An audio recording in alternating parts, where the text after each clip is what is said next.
Bueno, pues una vez que han visto o que han leído este texto que explica cómo Heidegger entiende al ser humano, creo que sería muy bueno que este video se centrara en cuáles son, desde la antropología jurídica, algunos de los elementos principales que son relevantes para determinar cómo el ser humano se va constituyendo en un homo juridicus. Es decir, cómo el ser humano se va haciendo precisamente esta persona jurídica, ¿no? Y quizá el punto de partida, un punto de partida que viene desde la filosofía o desde la antropología filosófica más bien, sería sobre el concepto de ser humano, del que ustedes ya leyeron un poco en esa lectura que acaban de hacer, ¿no?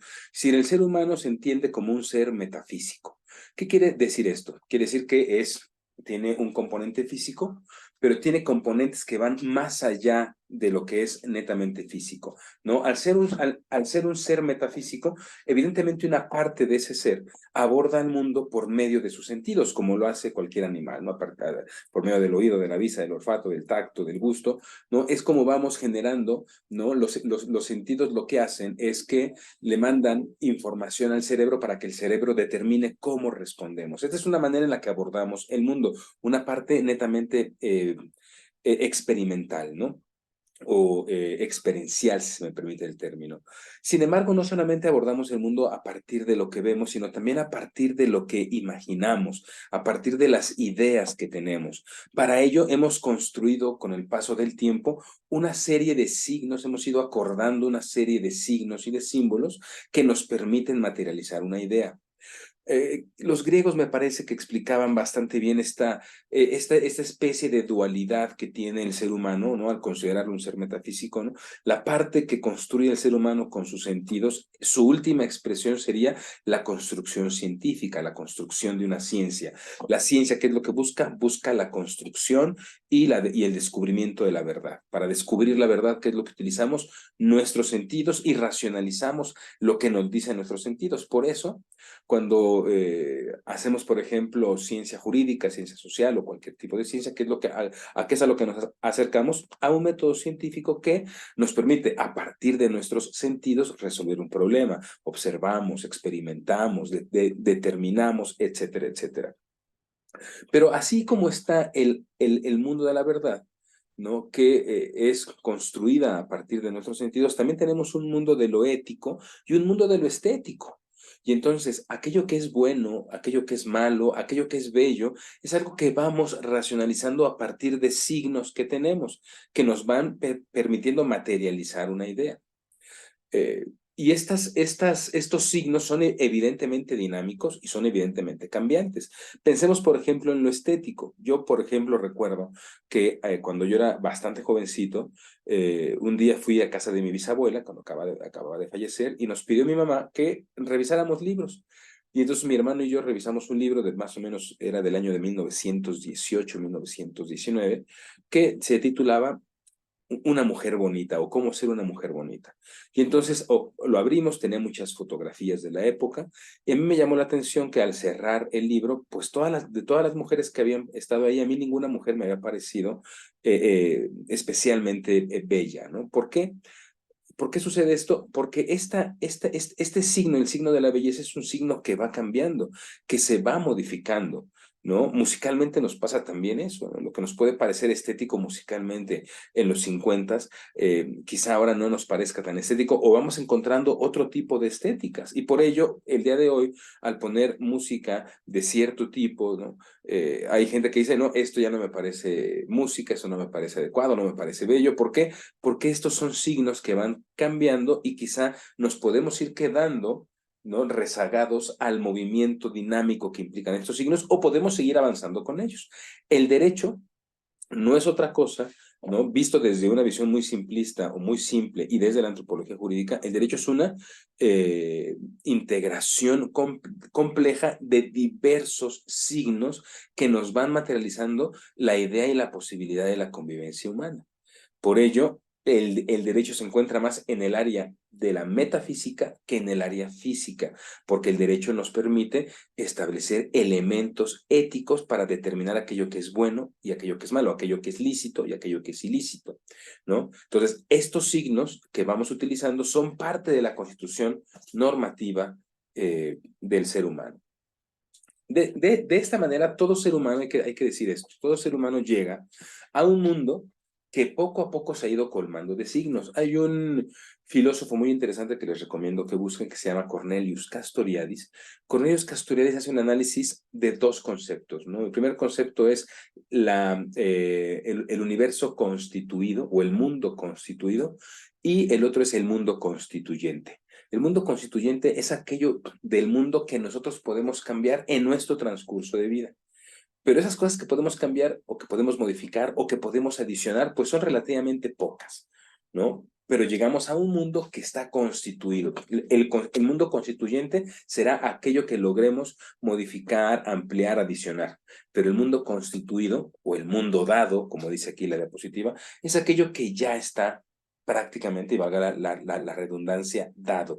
Es el lugar al que llegamos al nacer, el cual está repleto de signos, está repleto de reglas a las cuales, dándonos o no dándonos cuenta, nos sometemos inmediatamente. Desde la antropología jurídica, el sometimiento, y subrayo esta palabra, el sometimiento a la regla es el camino, curiosamente, a la libertad, ¿no? Es decir, esto es una repercusión de una idea aristotélica de que la libertad no es la ausencia de control, sino es el control absoluto. Cuando yo estoy en control absoluto de mi naturaleza humana, es cuando puedo ser verdaderamente libre. Cuando yo controlo mis pasiones, las pasiones humanas diversas que tenemos, ¿no? Por ejemplo, una persona que tiene un problema de salud pública, como puede ser la drogadicción, es una persona que no se encuentra sometida a un control sobre este tema, ¿no? Y por lo tanto no puede expresarse libremente, no puede convivir libremente en comunidad. ¿Por qué? Porque al no encontrarse sometido a esa regla, entonces no cumple, entre comillas, con el requisito de convivencia, que es, bueno, pues, no tener un problema de esta índole, ¿no? Entonces, cuando llegamos a este mundo tiene ya reglas instauradas, ¿no? Estas reglas, como lo veíamos en el video pasado, están determinadas por elementos culturales, por lo tanto, cada comunidad tiene reglas diferenciadas. Las que han tenido, las personas que han tenido la oportunidad de viajar al extranjero, pues han podido vivir esto como en un país distinto hay elementos culturales distintos. Mientras más me alejo de mi país, a veces más diferencias culturales puedo encontrar, ¿no? Y al encontrar esas diferencias culturales, ¿qué es lo que vemos? Pues que hay una diferente forma de convivir y por lo tanto hay una diferente, hay un diferente comportamiento de la persona frente a la regla jurídica, ¿no? La antropología jurídica establece, y esto me parece muy interesante, que quizá la primera regla a la que nos sometemos cuando llegamos a este mundo dado es el lenguaje, ¿no? ¿Qué es el lenguaje si no es otra cosa más que un grupo, un cúmulo de signos que tienen que cumplirse de cierta manera, que tienen que ordenarse de cierta forma? Es decir, ese cúmulo de signos tienen unas reglas que tienen que cumplirse, porque si no se cumplen, no puedo expresarme, no puedo coligarme con la otra persona.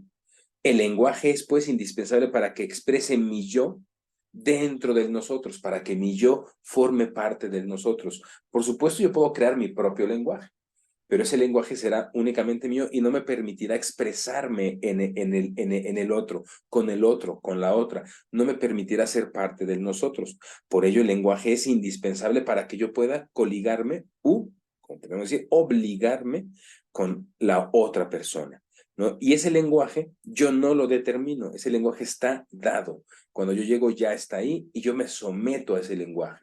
Y ese lenguaje es una expresión cultural, ¿no? Tan es una expresión cultural que en diferentes países tenemos diferentes tipos de lenguaje. Incluso un mismo lenguaje tiene diversas derivaciones, ¿no? Esto pasó inicialmente con el latín. El latín empezó a tener derivaciones tan fuertes que un latín ya no se entendía con otro latín, ¿no? El francés es un tipo de latín y el castellano es otro tipo de latín, ¿no? Y ya no se entienden, ¿no? Hoy pensemos en el castellano, ¿no? Como lenguaje. No es lo mismo muchas veces el castellano que se habla en España que el que se habla en México, que el que se habla en Estados Unidos, ¿no? Que el que se habla en Colombia, etcétera, etcétera. Es decir, vamos generando signos o símbolos que ya no van congeniando porque hay elementos culturales integrados en ello, ¿no? El lenguaje es un conjunto de reglas dogmáticas al cual todas y todos nos sometemos para poder ligarnos con una comunidad. Su funcionalidad, es decir, la posibilidad que el lenguaje nos da de ligarnos, depende precisamente de que todas las personas se sometan a dichas reglas. De esta forma nos expresamos como sujetos de dicha comunidad y más aún como sujetos de derecho. Es decir, si yo me quiero asumir como un sujeto de derecho, es decir, como un sujeto que tiene derechos y obligaciones, ¿qué es lo que tengo que hacer? Tengo que hacer uso del lenguaje. Hay todo un análisis muy interesante, no lo haremos en esta clase por temas de tiempo precisamente, que tiene que ver con el lenguaje jurídico, cómo vamos construyendo un lenguaje jurídico y cómo este lenguaje jurídico nos permite asumirnos como sujetos de derechos.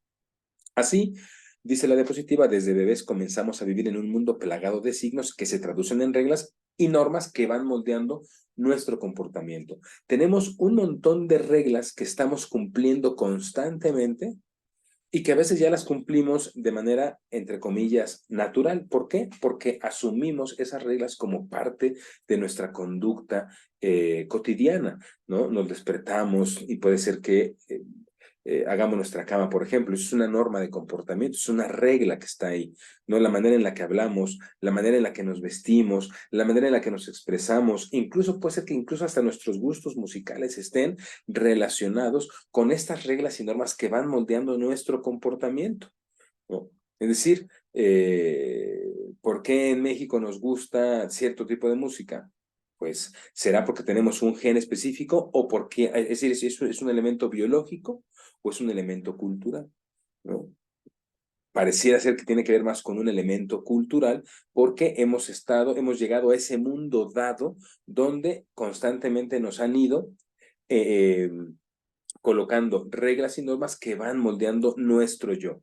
Este yo se expresa con el nosotros o se incluyen en nosotros a partir del lenguaje. Incluso antes de poder decir nuestra primera palabra, la persona, ¿no? El ser humano, ya tiene elementos de constitución normativa, ¿no? Desde que nacemos nos ponen un nombre, como yo decía, nos escriben en una afiliación, se nos asigna una nacionalidad, es decir, tenemos elementos jurídicos incluso al momento de nacer, ¿no? Donde todavía nosotros no tenemos ninguna voluntad y libertad para determinar o para decidir, se nos establecen elementos jurídicos, reglas que van moldeando nuestro comportamiento e incluso van moldeando lo que somos al ser seres humanos. Esa es la constitución normativa.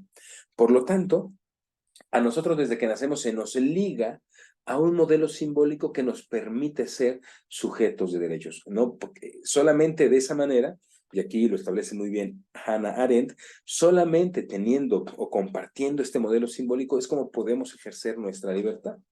¿Por qué, todos señalaríamos, ¿no? Al menos en el discurso público, todos señalaríamos como repugnante el asesinato de una persona o el acto de corrupción? ¿Por qué sabemos, por qué asumimos que el acto de corrupción es algo malo, ¿no? Es algo que no es ético? Porque así lo asumimos de naturaleza o porque se nos ha ido moldeando ese comportamiento. Es decir, todos conocemos qué símbolos y qué signos están detrás del comportamiento ético y del comportamiento no ético. Si queremos ejercer nuestra libertad, tenemos que estar dentro de los cauces del mundo ético. Ustedes veían en su clase de ética jurídica, ¿no? Lo que implica la mesura, el acto mesurado y el acto desmesurado. ¿Cómo sabemos cuál es esa línea? Esa línea se va moviendo, ¿no? ¿Qué es lo que la mueve? Precisamente el mundo simbólico. Hace 500 años, hace 1500 años, perdón, o 2500 años más bien, era claramente ético tener esclavos en Grecia, ¿no? Es decir, era parte de nuestro modelo simbólico y tener la posibilidad de ejercer el derecho, entre comillas, de tener esclavos era parte de mi personalidad jurídica, de mi constitución normativa como ser humano. Sin embargo, ese modelo simbólico se ha ido modificando completamente al grado que ahora no podríamos decir, bueno, yo quiero tener esclavos porque eso es parte de mi constitución normativa, es parte de mi homo juridicus. No, Eso estaría fuera de ese mundo porque está dentro del ámbito de lo desmesurado, ¿no? De esta forma, los lazos del derecho con la persona comienzan a formarse, a establecer un universo de signos normativos indelebles en la persona, ¿no? Y esto es muy importante. ¿Por qué es indeleble? Porque nos lo han ido machacando constantemente desde que estamos en parvulitos, ¿no? Es decir, desde muy chiquitos hemos llevado modelos de educación o contenidos educativos en temas espirituales, en temas religiosos, en temas cívicos, en temas morales, ¿no? Es decir, en diversas áreas que nos han ido repitiendo de una u otra manera ciertos estamentos que son similares, ¿no? No puedes matar, no puedes robar, no puedes corromperte. Hay elementos que nos van generando un lenguaje jurídico, ¿no? Que nos permite mantenernos ligados a esa comunidad, ¿no? O como lo podríamos decir en una frase más en romana, obligados, ¿no? Es decir, este prefijo ob quiere decir que es la acción de unirnos con la sociedad. Yo tengo la capacidad de obligarme cuando ya tengo la posibilidad de obligarme con la sociedad. Y cuando tengo esta capacidad de obligarme con la sociedad, cuando ya me he constituido normativamente como ser humano. Esta es la forma en la que el ser humano se convierte en un homo jurídicos. Este caminar que va teniendo la persona y que va teniendo la comunidad en la que se va conformando como un homo juridicus, ¿no? Es precisamente lo que le interesa a la antropología jurídica, ¿no? ¿Por qué en China hay ciertas reglas y por qué en México hay reglas diferentes? ¿Por qué en un país se asumen más o se cumplen más las reglas que en otro país? Es decir, cómo se ha ido formando o transformando o trastornando ese homo juridicus que todas y todos somos. Por lo tanto, ya para terminar este video, la libertad del ser humano se experimenta en plenitud cuando éste tiene la posibilidad de comportarse como sujeto de derechos, ¿no? Y a contrario sensu, cuando se busca suprimir nuestra personalidad jurídica, el ser humano puede ser dominado totalmente. Esto es lo que hablaba Hannah Arendt en El camino al totalitarismo. Recuerden que Hannah Arendt es testigo presencial de los campos de exterminio, de los campos de concentración. Dice, ¿por qué se puede dominar totalmente al ser humano o cuándo se le puede dominar totalmente al ser humano? Cuando se le despoja al ser humano de su condición jurídica, de su homo juridicus. Y es entonces cuando se suprime su personalidad y por lo tanto puede ser sometido porque ya no es libre, porque ya no es sujeto de derechos, porque ya no tiene la posibilidad de obligarse, ¿no? Un esclavo en Roma, por ejemplo, no podía obligarse porque era un esclavo, porque su personalidad jurídica estaba completamente suprimida. Cuando el esclavo se convertía en un liberto, entonces tenía la posibilidad de obligarse con la sociedad. Fue por eso que después de la Segunda Guerra Mundial la comunidad internacional consideró necesario proteger esta personalidad jurídica con una Declaración Universal de los Derechos Humanos. Es decir, mi personalidad jurídica es una manifestación de mi dignidad humana y por lo tanto debe de estar eh, garantizada por un instrumento internacional, ¿no? En conclusión, creo que lo relevante de este elemento es cómo la condición humana es la que supedita la creación y transformación del derecho. Esto es lo que le interesa a la antropología jurídica, cómo se va transformando la regla, cómo se van transformando las normas de convivencia. Pues son nuestros límites, los límites de la condición humana, sean estos límites reales o imaginarios, los que permiten el desarrollo de tal o cual expresión normativa. Por ejemplo, pensemos en una sociedad en la que el, la poligamia es parte de la expresión cultural, ¿no? Si la poligamia es parte de la expresión cultural y es algo que está acordado culturalmente en esa sociedad, lo más probable es que eso tenga una repercusión normativa, es decir, que generemos elementos normativos que permitan garantizar esa condición humana. Sin embargo, si yo pongo un límite, en este caso imaginario, pongo un límite imaginario a la manera en la que yo me relaciono sexualmente, entonces generaré condiciones normativas para que ese límite se haga eficaz, ¿no? Podríamos entrar, por supuesto, al diálogo de cuáles son los límites razonables y cuáles son los límites irrazonables. Eso nos conduciría a dialogar sobre qué normas son razonables y qué normas no son razonables. En un estricto control de constitucionalidad diríamos que cualquier norma que no es razonable, es decir, que no es razonable con la dignidad humana, debería de ser expulsada del orden normativo, ¿no? Esto lo verán seguramente mucho más en sus clases de Derecho Constitucional y de Control de Constitucionalidad, ¿no? Pero lo relevante acá, desde la antropología jurídica, es cómo se va construyendo tal o cual expresión normativa. Entonces, por ejemplo, aquí pongo yo unos ejemplos, ¿no? ¿Cuándo tuvimos la necesidad de reglamentar la velocidad? ¿Cuándo entró el fenómeno de la velocidad o cuándo el fenómeno de la velocidad se convirtió en un fenómeno jurídico? El fenómeno de la velocidad, pues es un fenómeno particularmente o principalmente físico, estudiado por la física. ¿En qué momento la velocidad pasó a ser o fue interesante para el derecho? Cuando la velocidad puso en riesgo ciertas condiciones y situaciones humanas, ¿no? Es decir, cuando caminábamos y corríamos, la velocidad pues no nos interesaba tanto, pero cuando ya se construyeron máquinas que nos permitían ir a 30, 40, 50 kilómetros por hora, ya no digamos ahora que podemos ir a 200 kilómetros por hora, por cierto, nunca lo hagan,